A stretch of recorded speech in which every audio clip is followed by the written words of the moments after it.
Never had the opportunity. And to see her enjoy the clowns and the trapeze artists and the elephant shows and all that other, it was just a real joy.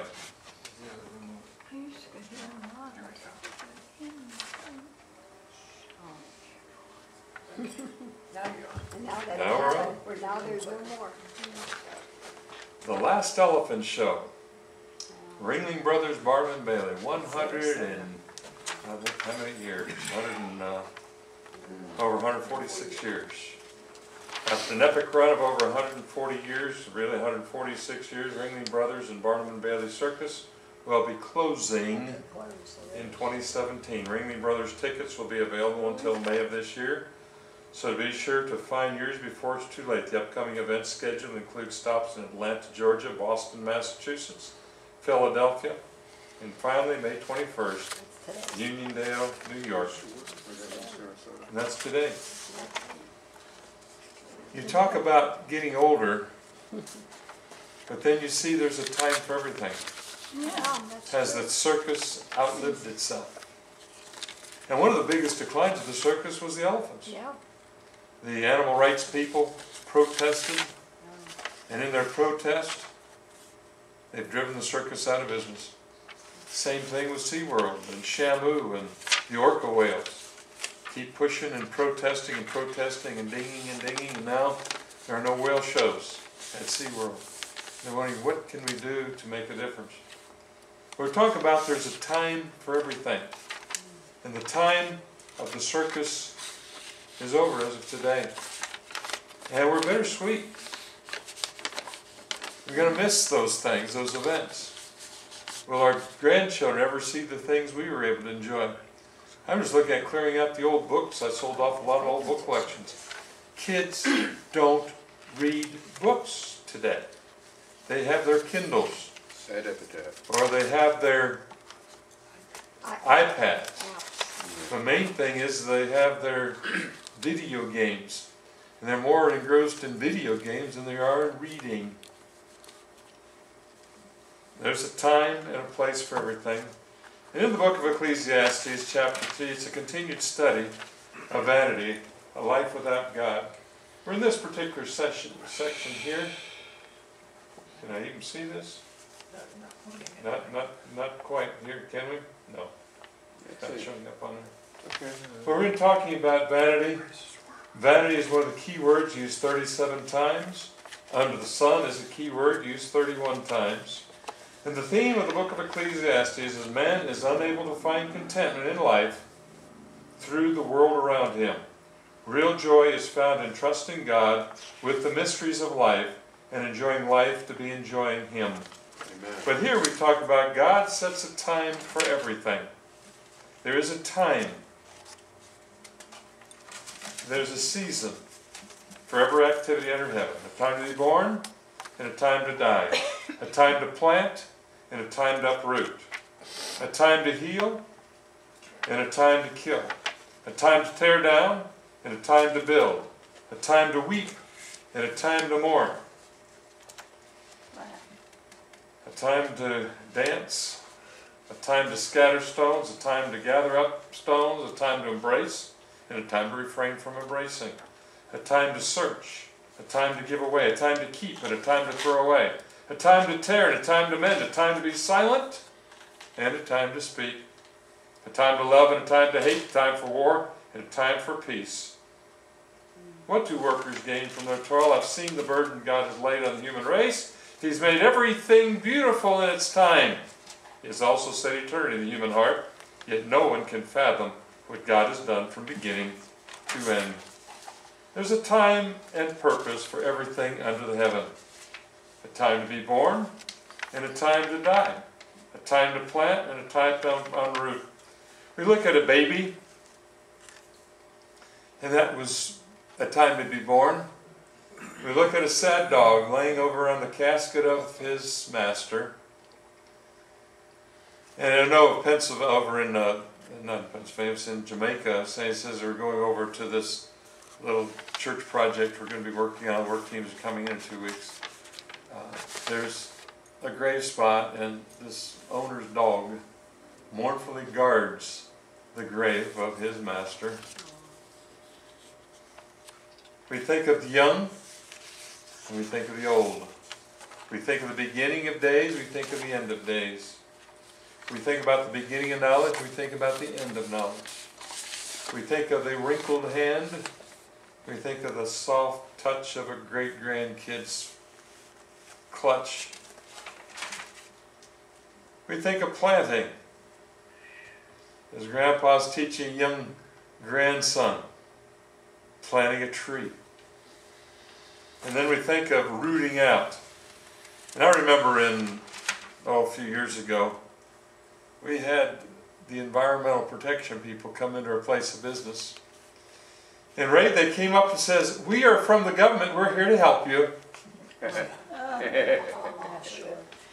He said those exact words.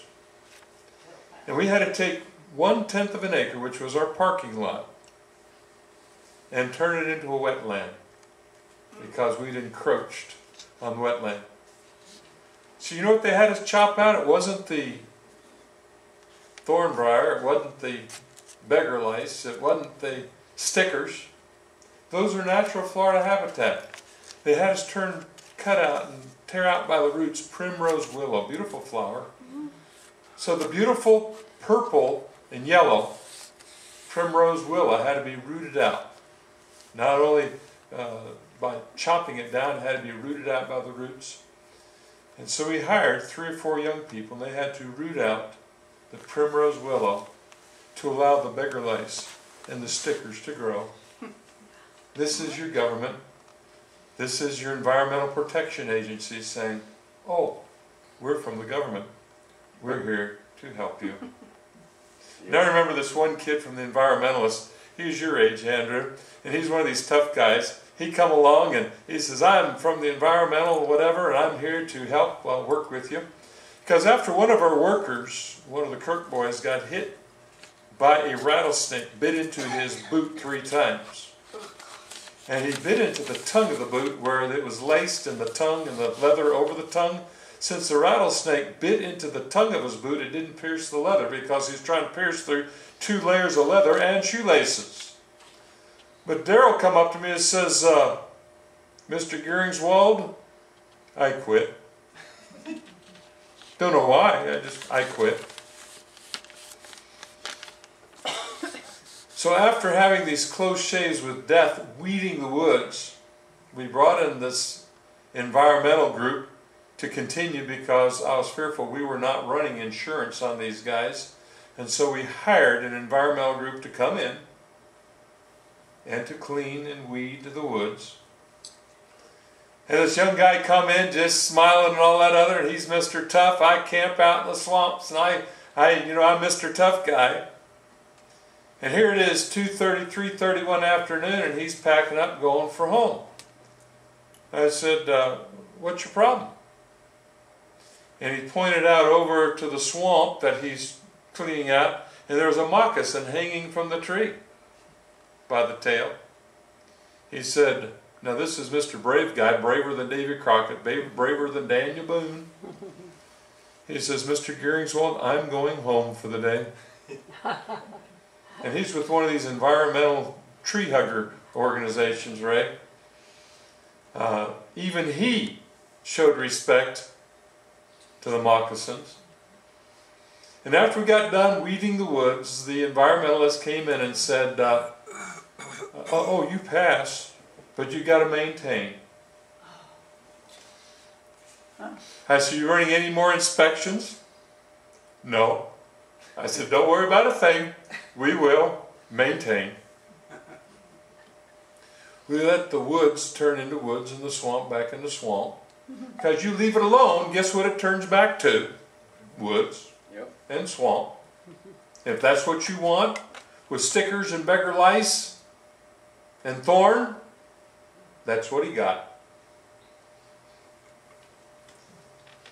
The Bible goes on and says there's not only a time to kill, but there's a time to heal. The Bible says there's not only a time to tear down, there's a time to build. There is a time to kill. I believe in the death penalty. Yep. It's amazing those that defend or against the death penalty, the loudest are the first ones that want to kill the children through the abortion's knife. Yes, yes. So inconsistent. Eileen Wuornos, the serial killer.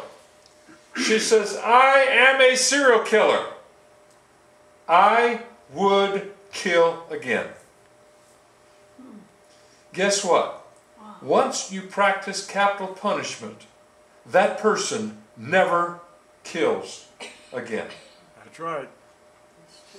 The Bible tells us in Genesis 9:6, whoso sheddeth man's blood, by man shall his blood be shed, for in the image of God made he man. Also in the New Testament he talks about those who are the messengers or ministers of God to maintain law and order, they bear not the sword in vain. Here's one of these right to life rallies.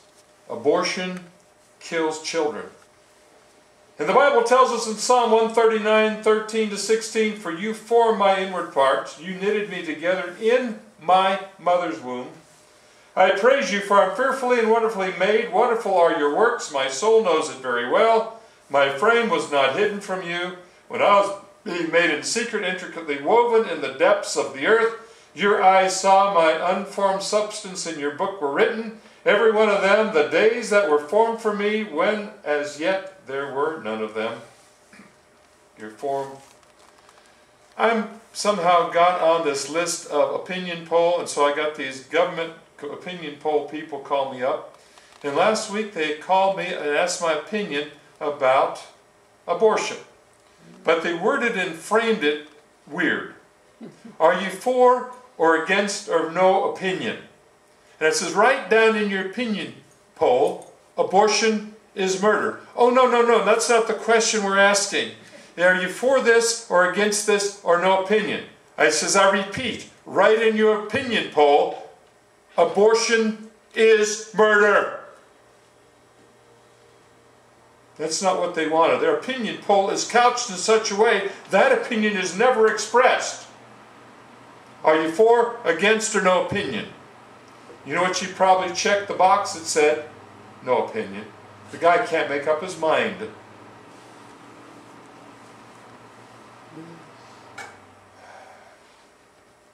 Oh, look at the aircraft.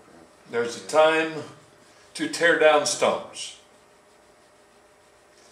And after this atrocity of 9/11, what was left was the rubble.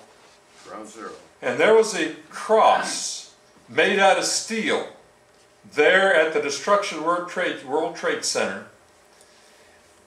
And the neighborhood priest who was at the World Trade Center Museum that blessed this cross present in the World Trade Center Museum was being sued by the atheists of New York City. He said Bloomberg was being sued and Cuomo was being sued and the Catholic Church was being sued. But because Cuomo and Giuliani were pro-gay marriage, the homosexuals, the atheists backed off on them, but they went after the Roman Catholic Church with a vengeance. And I got this call from the priest, spoke to him for 30 minutes one time, 45 minutes a second time. And the priest says, the diocese, the New York City Catholic Church is praying for the Northside Christian Church. I said, wow. Thank you for your blessing. But out of the rubble rises the phoenix of the new World Trade Center.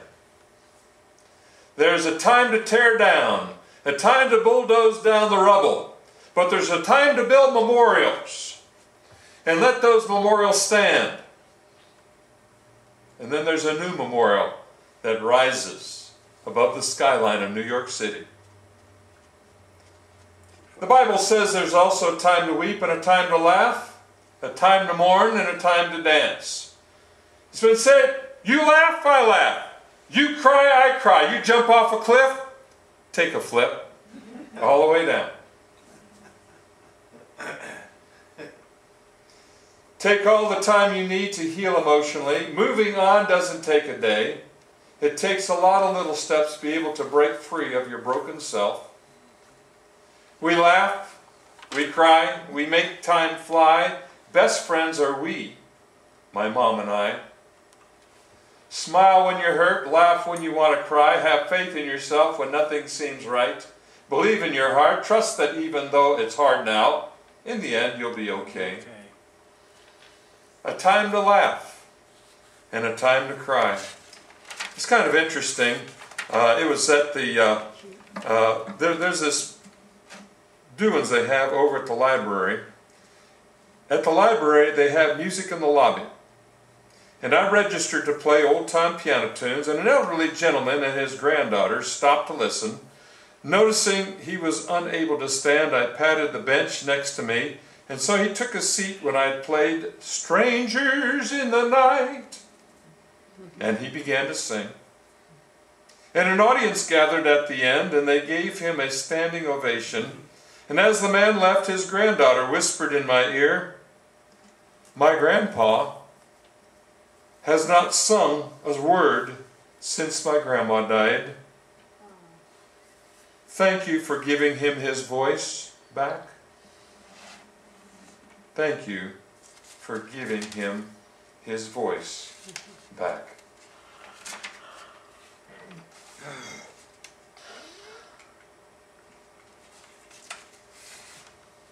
The Bible goes on to say there's a time to scatter stones and there's a time to gather stones. There's a time to embrace and a time to refrain from embracing. Here's the time of scattering stones. There's a time to build walls.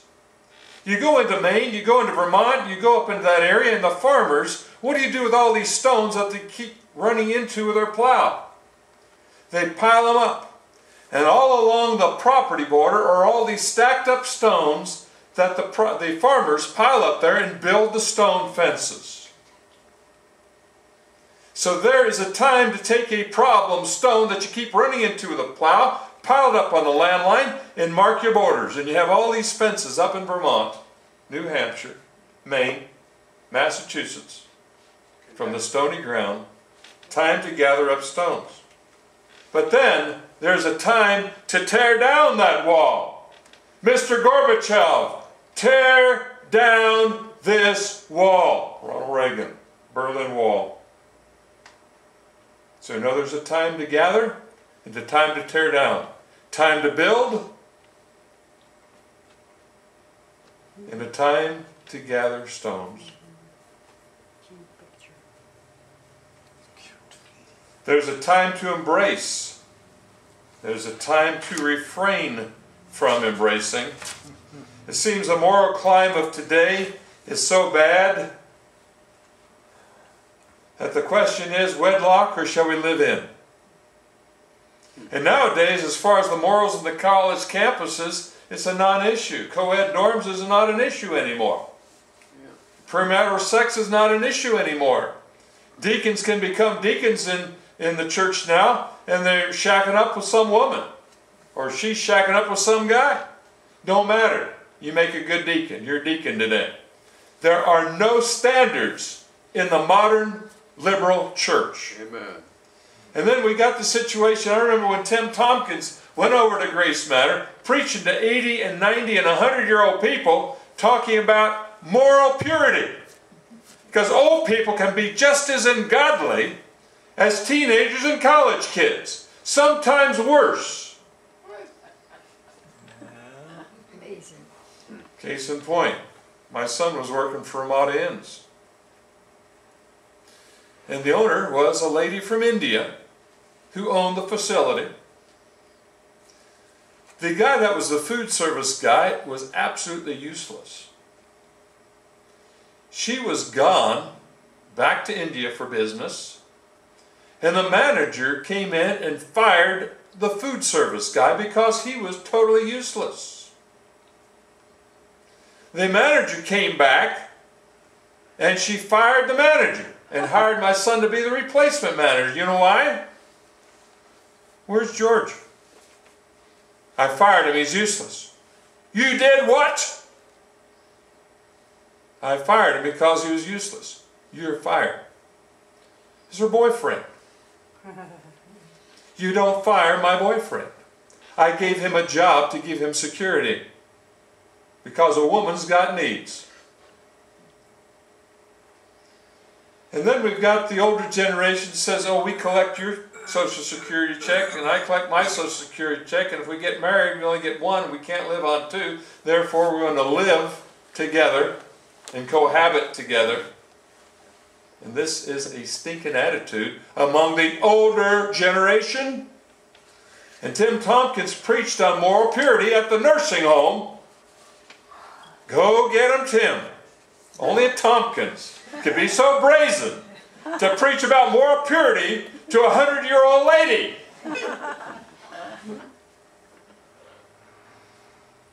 But the 80 and 85-year-olds needed it.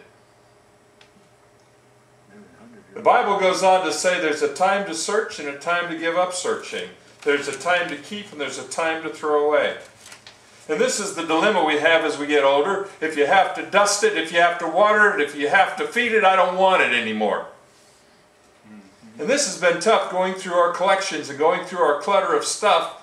And wife says, whenever you get released by your doctor, we can move those bookcases around, get that new file cabinet paint and stick it on. You're going to take all those boxes of stuff and stick it in that file cabinet and start cleaning out some of your files. I've been hearing this. It's a time to gather, it's a time to throw away. A time to seek and a time to give up the search. Remember Natalie Holloway? Yeah. And the wonder was that she ended up with a drug overdose, and the guy that was dating her says, whoops, we got a dead girl in our hands, and so she got rid of the body so he wouldn't be charged. And it's thought that it wasn't murder after all, that she took a drug overdose and they just got rid of the body because it was a bad thing to discover. And there are a lot of searches.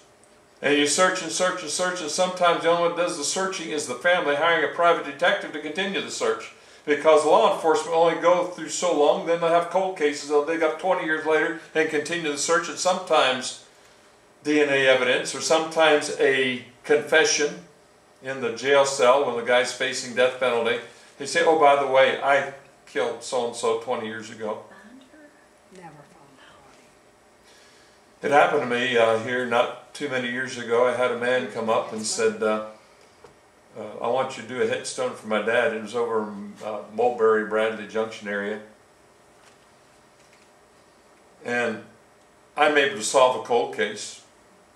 I talked to Detective Dave Anderson, and he says, don't worry about it. Let her go. He said, my dad came home, a couple guys stole his outboard motor on his boat. He got in the pickup, his hunting knife, he got his gun. And when he came home, the back of the pickup truck was full of blood. Mama gave me the gun and says, get rid of this, son, that's got blood on this gun. And I tossed that gun in one of those pits over in Mulberry somewhere. You know how many phosphate pits there are out there? And how deep they are, 80 feet deep. Try to find a gun in an 80-foot deep pit. But my daddy killed these guys that stole the outboard motor, skinned them, dumped their bodies in a phosphate pit. And now I'm hearing a confession of the guy that got rid of the murder weapon.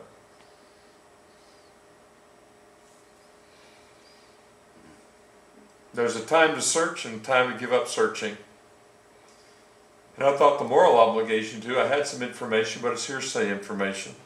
And I went to a detective, the Lakeland Detective Agency, one of our elders at the Grove Park Church. He says, don't worry about it. In this case, there's not anything you can do about it because the perpetrator of the crime is dead. You can't bring charges against the dead man. Take all the time you need to heal emotionally. Moving on doesn't take a day. It doesn't take a lot of little steps to be able to break free of your broken self. There's a time to tear and a time to mend, a time to be silent and a time to speak. There's three ways to mend blue jeans. I remember when I was working in the hay season there in Iowa, we were wearing blue jeans and we'd always bounce those 80, 85 pound wire-tied bales of hay. That's back before we rolled bales of hay. And I hated rope balers. How many remember the wire balers? How many remember the rope balers? I hated the rope balers, right? Hated them. I loved the wire. Our wire baler went up. We borrowed a rope baler, and those strings kept coming apart on me. I lost more hay bales with that rope baler. But I always bounced the hay bale off my knee. But you know what happened on a blue jean after a few days of haying and bouncing hay bales all day off your knee? You'd rip and shred the knee out of your pants. I don't care how good they were, Sears Roebuck jeans or Levi jeans, whatever jeans. So what my wife did, she sewed patches, right? You sell those jeans for a lot today. Oh, I know. There's a value to those Levi jeans. That's where you buy them. $400 and $500 and $600 and $700 and $1,400 and $1,800 for those old ragged jeans. But there's a time to mend jeans, and then your wife takes your favorite sweater and, where's my sweater? I bought you a new one. I don't want the new one. I want my old one. I just got it broken in good.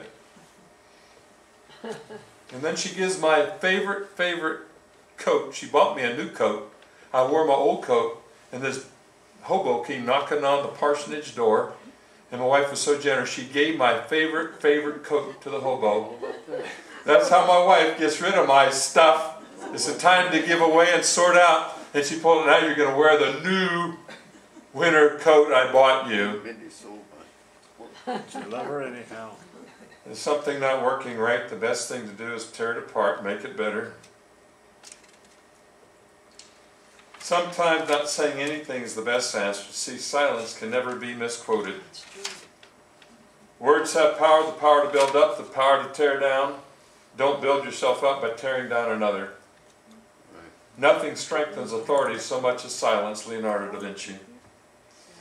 Abraham Lincoln. I did this on Facebook. I was looking through my files. I preached a sermon a number of years ago on character, and I quoted Abraham Lincoln. Somebody came to Mr. Lincoln and said, Mr. Lincoln, Mr. Stanton, the one you're going to, one of the candidates for your Secretary of War.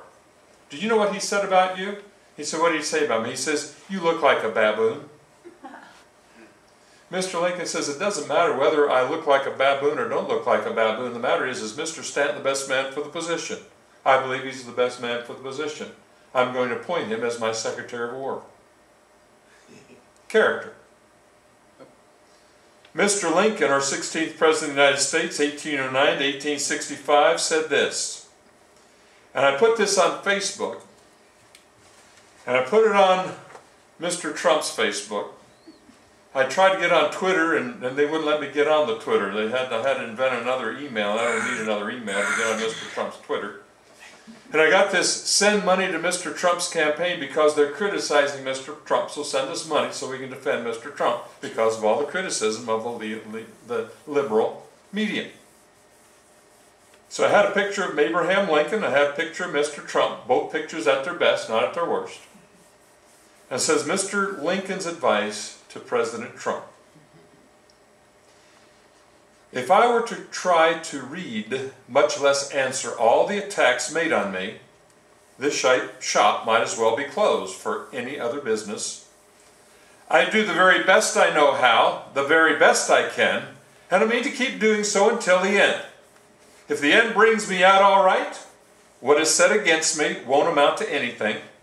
If the end brings me out wrong, 10 angels swearing I was right would make no difference. There's a time to love and a time to hate. Don't wait until it's too late to tell someone how much you love them and how much you care about them, because when they're gone, no matter how loud you shout and cry, they won't hear you anymore. This was a World War I poster that came out as far as in England. They talked about, remember the 78 women and children who were killed and the 228 women and children that were wounded by German raiders. And listen now, men of Britain, will you stand for this? And this is when they said there's a time for war. And they said as far as the German Kaiser, once a German, always a German, whether they're carrying a Molotov cocktail or whether they're carrying a briefcase to the, before the United Nations, they had the League of Nations.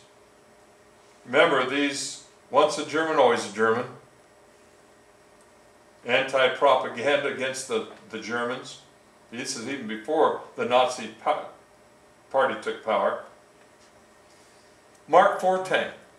They had 500-600 of these at the Cambrai offensive. Cambrai offensive was one of those battles in France that Lieutenant C. Vincent Hall, who was the co-founder of Jamaica Bible Seminary, fought in. He was gassed in the trenches. He went immediately from private to lieutenant. Cambrai offensive, there were 90,000 casualties, either dead or wounded. Private Hall, where is your corporal? He's dead, sir. Where is your sergeant? He had his head blown off, sir. Where is your lieutenant? He had his arms blown off, sir. Well, Lieutenant Hall, carry on. He went from private to lieutenant in 2 weeks' time. 90,000 casualties. 50,000 Germans, 40,000 Americans and British. In 2 weeks' time, 90,000 casualties. And the Mark IV tanks came on the scene. They pushed the German machine gun nests back. They filled up the trenches and pushed them back, pushed them back, pushed them back 7 miles. And the bells of England and the cathedrals rang and chimed and rejoiced because the Germans were pushed back 7 miles at the Cambrai offensive in the French trenches. 6 months later, guess what? The Germans were back in the same trenches. They vacated because they didn't follow up with what they're supposed to do. Once you do your forward advance, you're supposed to do some follow-up, not just push forward and then retreat. Well, securing the perimeter. It's called securing the perimeter. But there was a time of war, and this war was the war to end all wars. And over 100 million people died under communism in the last century. People talk about persecution, people talk about the Romans and the gladiators and the Christians being fed to the lions. They talk about Bloody Mary and the Catholic persecutions through the Dark Ages and through the Reformation. Yes, millions were killed by the Roman Caesars. And yes, millions were killed by the Roman Catholic Church. But communism in the last century killed over 100 million people. More people died in the last century than the former 19 centuries. That's right. There's a time for war, but yes, there's also a time for peace. People will hate you, people rape you, people shake you and break you, but how strong you stand is what makes you. We conclude with this thought. In Ecclesiastes, it is a time for everything, but after it's all said and done, after we see there's a time to love and a time to hate, a time for war and a time for peace, God has made everything beautiful in its time. Brother Glenn.